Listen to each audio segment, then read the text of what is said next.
Et nous commençons donc ce mois de novembre par le 2 novembre. Dommage, à quelque chose près, c'était le premier. Il s'agit d'une réception d'un coffret un petit peu collector à chaque fois que je prends quand ça sort, tout simplement. Cette fois-ci, il arrivait encore un petit peu en retard par rapport en Angleterre, puisque c'est des coffrets qui sont destinés normalement à l'Angleterre. Je passe par Amazon.co pour UK pour les avoir, mais vous pouvez aussi passer par Zavi.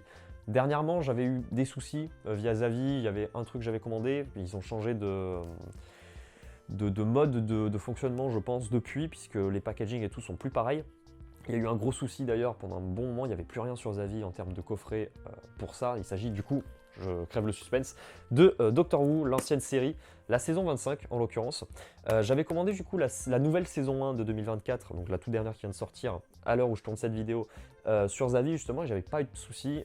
Par contre, quand j'avais commandé la saison 9, je crois que c'était ça, la saison 9 avec John Pertwee, ça avait mis 30 ans à venir, donc non, ça m'avait gonflé. J'ai l'impression qu'ils ont restructuré, donc je réessayerai à ce moment-là, puisqu'en plus c'est un petit peu moins cher, en termes de quelques euros, hein, bien sûr, que Amazon, puisque Amazon vous payez directement en pounds, et ça pique un petit peu le taux de change.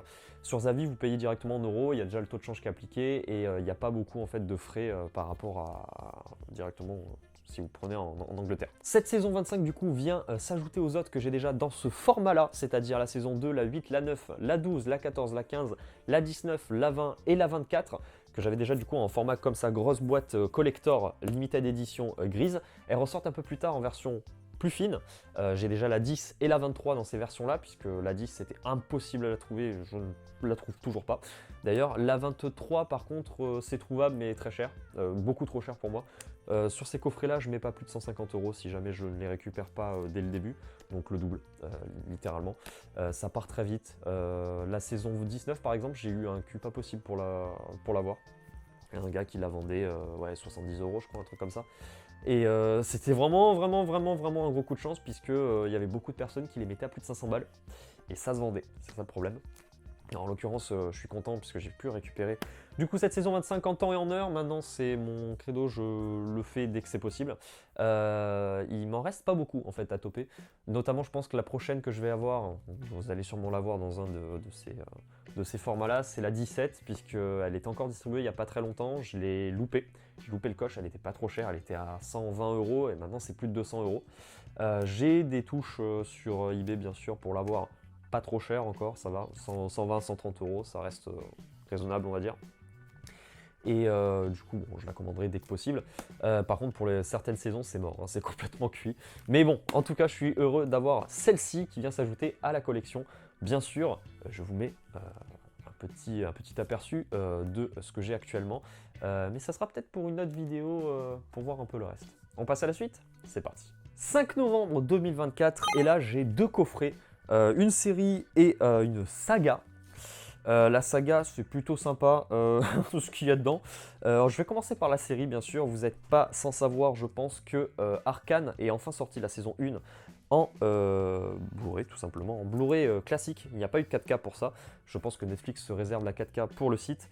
Mais en attendant, ça fait plaisir de voir un coffret qui sort avec marqué Netflix dessus. C'est plutôt cool, j'espère qu'ils vont suivre cette voie et quand même sortir leurs choses en physique, même si c'est que en Blu-ray classique, ça vaut le coup quand même. Je n'ai pas encore vu la série, je sais que c'est tiré bien sûr de League of Legends, évidemment, je déteste ce jeu, clairement. C'est un jeu où je ne peux pas jouer sans rager, c'est pas possible. Donc je n'y jouerai pas, hein, bien sûr, mais je sais que ça a créé un engouement justement autour du jeu et que beaucoup plus de personnes se sont mises à jouer à League of Legends, mais j'ai hâte quand même de regarder ça, puisque le lore des personnages m'intéresse, en l'occurrence. Même si j'aime pas le jeu, je préfère quand même, quand il y a une histoire derrière, etc., ça a l'air vachement intéressant. Donc plutôt hâte de regarder cette saison 1, et la saison 2, bien sûr, sur Netflix, ou pourquoi pas dans un coffret quand ça sortira. Sans transition, j'ai pu toper. Alors, pour recontextualiser, l'année dernière, j'avais déjà eu du repérage sur un coffret qui était magnifique, avec des steelbooks dedans, entouré de mousse, dans une grande boîte. Mais bon, sold out bien sûr très rapidement et très compliqué à retrouver. Je me suis rabattu du coup sur cette édition qui contient du coup tous les films créés à ce jour. Il s'agit bien sûr de l'édition collector de Mad Max, 5 films Boîte en métal en forme de bidon. C'est plutôt rigolo, je trouve. Et vachement sympa. Alors, il y avait 2 versions aussi. Celle-là, je ne sais pas si ça contient les mêmes choses. Je ne pense pas que la version Fnac. Parce que Fnac aussi a fait son petit caca nerveux, mais là, ça ne concerne pas un packaging, ça concerne le contenu. Et c'est vachement dommage qu'ils aient fait en fait un truc par rapport à du contenu. Je vous explique. Dedans, vous avez les 5 films qui sont sortis. Donc, les 3 Mad Max, Fury Road et Furiosa. Le souci, c'est que vous avez les films classiques. Je ne me suis pas trop renseigné encore si c'est inclus dedans ou pas. Mais en tout cas, dans l'édition Fnac, ils mettent en avant que dans les 5 films, il y a les versions noir et blanc Director's Cut de Furiosa et de Fury Road. Je ne sais pas si elles sont incluses dedans, je ne me semble pas. C'est pour ça que l'édition Fnac est différente, mais ce sera le même packaging, c'est juste que dedans, en fait, vous avez les films en noir et blanc. Bon, vous avez Blu-ray et Blu-ray 4K, mais c'est plutôt sympa quand même comme coffret. Je suis très content de l'avoir, je vais pouvoir du coup regarder la saga en entier, puisque j'ai pas vu tous les Mad Max, et ça, c'est un petit peu dommage pour la culture. On passe à la suite? C'est parti. Passons maintenant au 14 novembre, les achats de cette date. En l'occurrence, il y a un achat et une réception de colis. Et un colis qui n'est pas des moindres, car vous aurez du coup une vidéo qui sera déjà sortie lorsque cette vidéo d'achat de mois de novembre sera déjà en ligne. Il s'agit, je vais vous le dire juste après. On va passer d'abord aux achats, enfin à l'achat en l'occurrence. Il s'agit du collector de la BD Capitaine Flamme qui est sorti, l'Empereur Éternel, que voici juste devant vos yeux. Limité à 8000 exemplaires, édition collector, un tirage très sympathique. C'était assez galère pour l'avoir, je ne l'ai pas encore ouvert, je ne l'ai pas encore lu bien évidemment. Mais j'ai eu avec une petite lithographie qui est pas du tout dégueulasse et honnêtement ça va finir encadré quelque part dans le décor, peut-être au-dessus du cadre Metroid que vous voyez juste ici. Je vais me régaler je pense puisque les critiques sont plutôt très bonnes sur cette bande dessinée et surtout j'ai pu regarder un petit peu les dessins de la version classique et honnêtement c'est pas dégueulasse. Je pense que ça va être vraiment très cool à lire, donc j'ai hâte, j'ai très hâte. Donc deuxième chose, et je vais vous le dire du coup maintenant, il s'agit du collector de Dragon Quest 3. Alors, je suis un petit peu déçu et en même temps très content. Déçu par 2 points et content de l'avoir eu et de la deuxième partie. Je ne sais pas si vous avez vu un petit peu la vidéo. En fait, il n'y a pas de packaging. Le collector était donné directement dans un carton, dans un emballage, voilà. Et le problème, c'est que c'est un peu dommage puisqu'il n'y a pas plus de choses qui ont été faites au niveau du packaging. C'est vraiment 3 trucs séparés, dont la version régulière et puis entre guillemets le collector. Je pense qu'en fait, la partie collector devait peut-être ou sera destinée à la vente en plus, je ne sais pas, mais il me semble qu'il y a marqué ne peut pas être vendu séparément dessus. Ça reste à voir. Non, même pas. Même pas. Bon, dans tous les cas, du coup, je vous montre. Vous avez le petit boîtier collector qui contient 2 emplacements. Ce seront les 2 emplacements pour, en l'occurrence, donc la version normale, physique, que ce soit Xbox ou PlayStation 5. Et vous avez l'autre côté pour le 1 et le 2 qui sortiront un peu plus tard. Il n'y aura pas d'édition collector qui seront pour cette version-là, c'est normal, puisqu'elle va s'insérer dans cette boîte. Comme ça, au moins, en fait, ça fait le livre directement de l'histoire de Dragon Quest avec le 1, le 2, le 3. Et honnêtement, ce qui m'a fait craquer pour cette édition collector, il s'agit bien sûr des petites figurines en acrylique que vous voyez juste ici et que vous avez vu bien sûr aussi dans la vidéo de l'unboxing de ce collector. C'est vraiment ce qui m'a donné envie de prendre ce collector. Par contre, le prix... Certes, il y a des figurines en acrylique, mais 220 balles... enfin, au total, ça m'a coûté 225, 224,99 pour être exact, puisqu'il y avait les frais de port. Mais le prix du collector, c'était de base 220. Ça fait mal aux fesses, ça fait quand même mal aux fesses. Et ce qui me fait dire que ça va être ou que ça devait être destiné à la vente séparément, c'est qu'il y a des Jane codes derrière, que ce soit pour ça ou pour la boîte. Également, la boîte possède des codes barres japonais et américains, des UPC codes. Donc bon, ça fonctionne aussi en France, je pense. Mais c'est un petit peu dommage qu'il n'y ait pas eu un petit peu plus de contenu packagé. C'est 3 trucs individuels, c'est un peu dommage. Et deuxième chose, c'est que quand je l'ai ouvert, vous avez dû le voir du coup dans la vidéo, je l'ai dit, il y a une grosse rainure ici au milieu, c'est dégueulasse. Ils auraient pu au moins me mettre une vraie tranche de livre. Ça aurait pas coûté non plus trop cher à faire. pour justement éviter cette petite pliure. Bon, c'est très beau, mais la pliure, ça gâche un peu le truc, surtout que quand on expose ça dans la collection, généralement on l'expose comme ça. Voilà, on va pas l'exposer comme ça. Là, je pense que ce que je vais faire, c'est que je vais l'exposer comme ça, avec un petit chevalet, pour que ce soit un petit peu comme ça ouvert. De base, je devais avoir le jeu en version PS5, ça faisait très longtemps, donc vu que ça avait été annoncé que je lorgnais dessus, le souci, c'est que je suis arrivé trop tard, donc il restait que la version Xbox, heureusement. Donc j'ai pris la version Xbox, mais je pense que je vais prendre la version PS5 plus tard. Je voulais le faire sur PS5 de base, ce jeu. Mais bon, on verra bien sur Xbox ce que ça donne. En attendant, vous avez l'unboxing qui est dispo sur la chaîne depuis quelques temps. Si vous ne l'avez pas vu, foncez le voir, je vous le mets en fiche directement.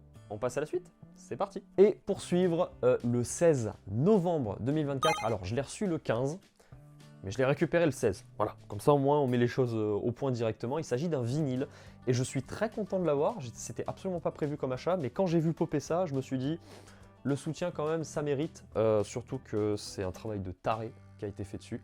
Il s'agit du vinyle de Rétro Découverte par Cartridge 1987. Très content d'avoir pu choper ce vinyle en fait en édition limitée, apparemment 300 exemplaires, et j'ai le 190 bien sûr, donc très content d'avoir pu mettre la main dessus, surtout qu'il y a des titres qui sont vraiment cool. C'est le volume 1, donc il va certainement y en avoir d'autres. En tout cas, j'espère que ça fait son petit carton. Au moment où je l'ai acheté, c'était déjà le 190e, donc plus de la moitié des exemplaires qui ont été faits. Et donc merci beaucoup à Rumblepad pour, dans sa story, avoir mis ça. J'ai pu du coup checker et le prendre direct. C'est pas très cher en plus pour ce que c'est. Ça soutient les petits créateurs, bien sûr. C'est sur le site de Big Wax que vous pouvez le trouver. Et pour une trentaine d'euros, un truc comme ça, avec les frais de port en fait. Il y a 5 euros de frais de port si je dis pas de bêtises. Ce qui rend le tout en fait pas trop cher pour un vinyle indépendant quoi. Donc plutôt content. Je vais donc pouvoir profiter sur ma platine vinyle. Ça va rajouter un petit côté sympa je pense de ce vinyle de Cartridge 1987. On passe à la suite, c'est parti. 21 novembre 2024 et là j'ai quelques petits coffrets édition Steelbook et coffrets un petit peu collector à vous présenter. Notamment celui-ci, c'est pour le 40e anniversaire de la sortie du film qui est sorti en France mais il n'était jamais sorti en Blu-ray. Il s'agit bien sûr de Electric Dreams, L'Homme et la Machine de 1984 avec une BO signée Giorgio Moroder. Alors les prix que vous allez avoir, là c'est 29,99, le suivant c'est 29,99 et le dernier 24,99. En fait j'ai récupéré des bons d'achat dessus, donc c'était super intéressant, c'est pour ça que je les ai pris maintenant. Et pas un peu plus tôt, mais celui-là je l'avais déjà reçu depuis un petit moment, hein, voilà, il m'attendait dans le placard patiemment.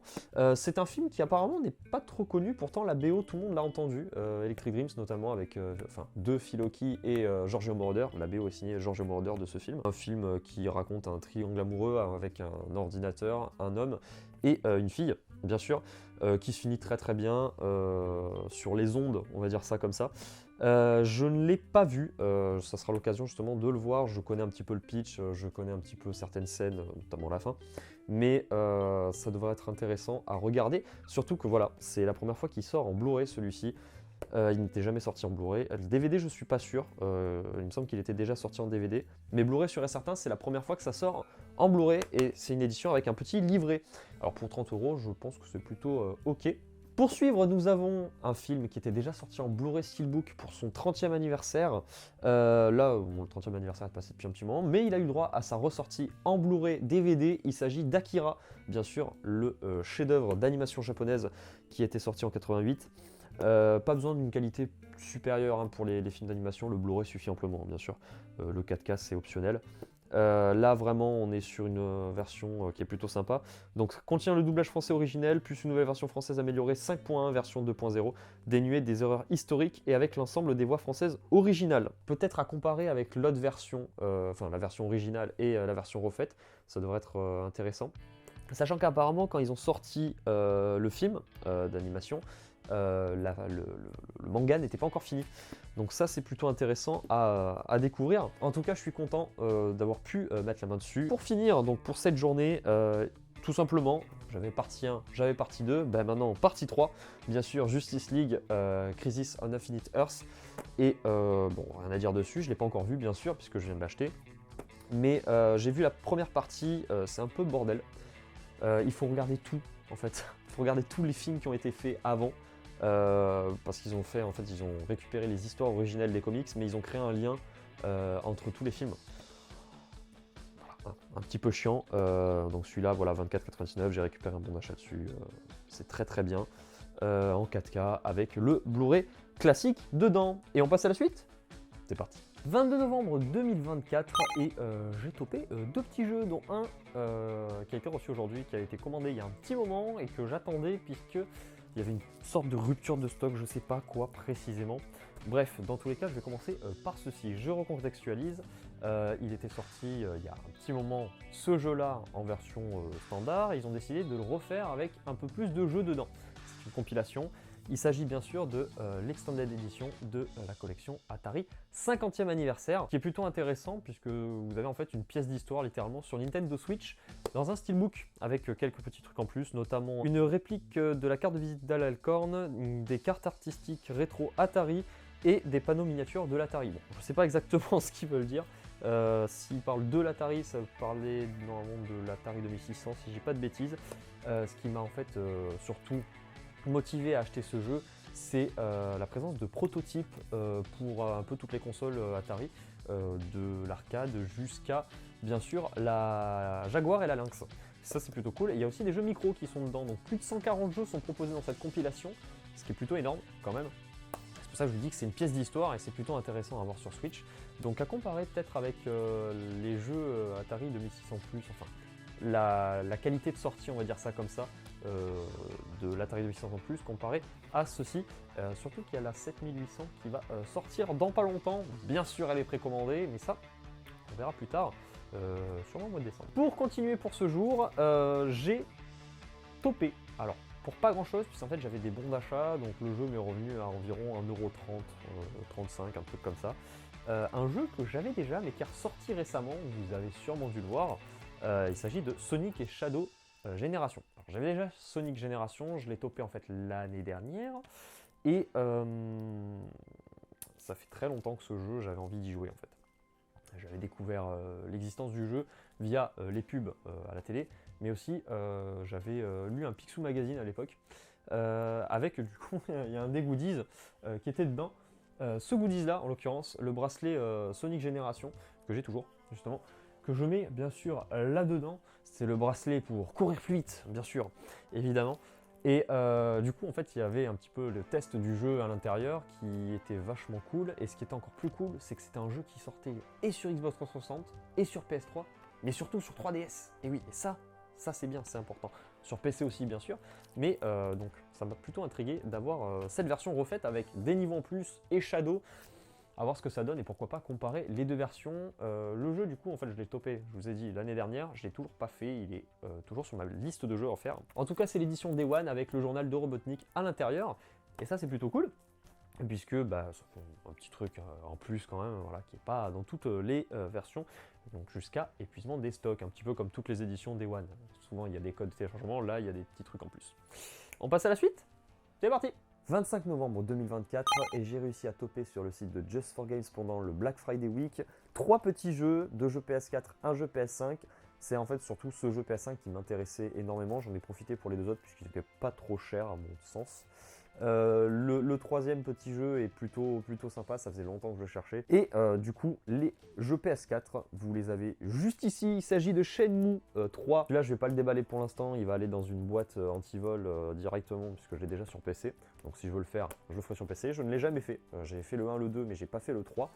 Et ce petit Final Fantasy 8 va venir agrémenter la collection Final Fantasy. Du coup, j'ai du 1 au 6, le 7, première, deuxième partie, et maintenant ce petit 8. J'ai aussi le 10 avec le 10-2, je les avais topés aussi. Donc très content, très content de toper celui-là. Surtout que c'était à 15 € et celui-là à 10 balles.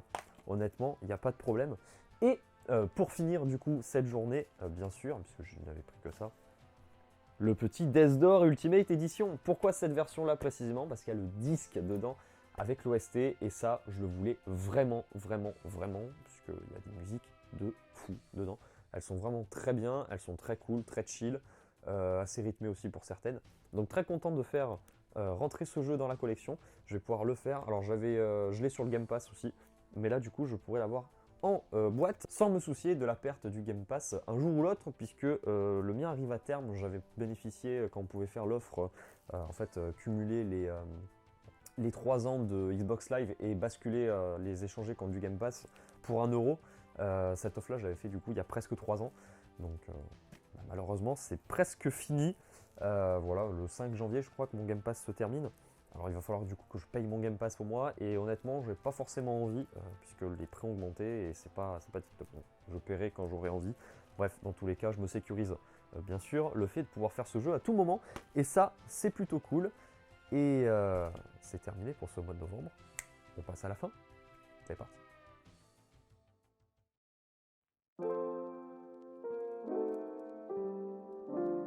Waouh, cette visite guidée de la maison du Père Noël en réalité virtuelle, c'est vraiment incroyable. Merci à vous d'être resté jusque là. Ça, c'est un avant-goût de la vidéo de décembre qui promet d'être vraiment intéressante. Elle arrivera juste après les fêtes de Noël, donc restez connectés sur la chaîne pour ne pas la louper. Vraiment, ça vaut le coup d'œil. Je vous dis bonne fête et à très vite.